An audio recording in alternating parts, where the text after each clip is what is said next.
Pemberian gelar pahlawan ini ramai banget dibicarakan di media sosial dan pertanyaan yang paling banyak ditanyakan dan dipertanyakan oleh masyarakat adalah seberapa penting sih di saat seperti ini, di saat kita semua sedang pusing-pusingnya dengan perekonomian dan segala macam, lalu pemerintah instead of memikirkan siapa menteri-menteri yang baik gitu kan, ini malah memberikan gelar pahlawan gitu. Sebenarnya seberapa penting sih ini untuk dilakukan gitu? Ini juga penting untuk edukasi masyarakat gitu kan. Apakah Indonesia sebenarnya rutin memberikan gelar pahlawan seperti ini atau sebenarnya ada misi apa nih? Mungkin dari Mas Iqbal dulu deh. Oke. Ya, ini kan memang ritual tahunan ya. Di tiap 10 November kita memperingati Hari Pahlawan. Dan pengusulan tokoh-tokoh yang menerima gelar pahlawan nasional ini kan sebenarnya udah berlangsung dari, seingat saya dari bulan April ya, mungkin udah prosesnya udah berjalan dan memang sifatnya itu dari bawah. Jadi dari entah orang, LSM atau siapapun di level kabupaten kota, dia mengusulkan ke provinsi, dinas sosial, kemudian dari dinas sosial provinsi ke Kementerian Sosial, kemudian diusulkan ke Dewan Gelar Tanda Jasa dan Kehormatan tadi yang dipimpin oleh Pak Fadlizon untuk kemudian dibahas dengan Presiden, baru kemudian diputuskan gitu. Sebenarnya sebelum ini kan ada 40 nama ya, sehingga saya bahkan salah satunya tuh ada salah satu pendiri NU juga Kiai Haji Bisri Sansuri, tapi akhirnya tidak masuk ya di 10 itu. Tapi bukan berarti kemudian ini akan gugur, bisa jadi nanti di tahun depan atau mungkin 2 tahun lagi gitu kan, karena tadi Pak Menteri Sosial juga Gus Ipul bilang bahwa ada juga yang mengusulkan Presiden ketiga kita,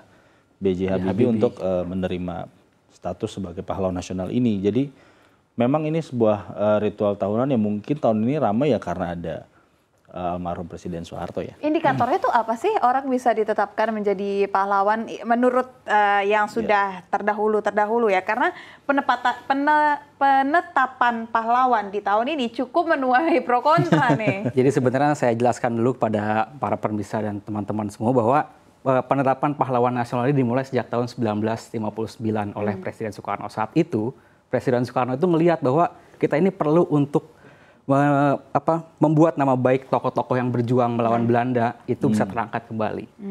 Nah, saat itu diusulkan ada 3 cara. Yang pertama adalah melalui proses penulisan buku-buku biografi, yang kedua bisa melalui pembagian poster, yang ketiga adalah salah satunya adalah cara yang sekarang dilakukan adalah pemberian gelar pahlawan nasional. Tapi saat itu pun jadi ada satu hal yang menarik lagi bahwa saat itu pun adalah dari kacamata persatuan itu bisa diangkat bahwa saat itu ada gejolak-gejolak di beberapa daerah. Jadi untuk mempersatukan itu maka Presiden Soekarno memutuskan mengambil beberapa tokoh daerah untuk dijadikan pahlawan nasional. Pada saat itu adalah tahun 1959, yang pertama adalah tokoh dari Sumatera Barat bernama Abdul Muiz. Jadi Abdul Muiz itu adalah jurnalis kayak kita, Pak Iqbal.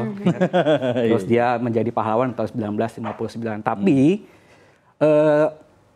saat itu di masa pemerintahan Presiden Soekarno itu tidak berdasarkan 10 November aja. Jadi ketika ada yang meninggal, keputusan presidennya langsung terbit 1 hari atau 2 hari setelahnya. Tuh bahkan di hari itu meninggal beberapa kali langsung terbit juga. Jadi seberapa penting sejak dulu emang sangat penting karena untuk persatuan dan untuk meningkatkan nasionalisme para masyarakat kita sih.